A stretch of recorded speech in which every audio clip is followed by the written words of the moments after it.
Hi, I'm Alex, the CTO and co-founder of Flair, and today I'm going to show you how to set up order limits on specific delivery days in your delivery date picker on your Shopify store.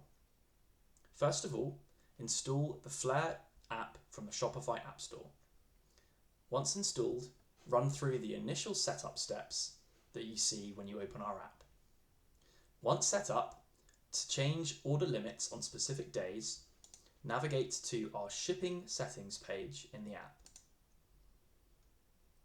Once there, look for the order limits setting. Here, you can set up a daily order limit on delivery days. In my case, I only want to limit there to be 10 orders deliverable per day.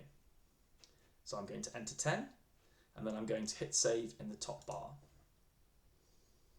That setting has been saved.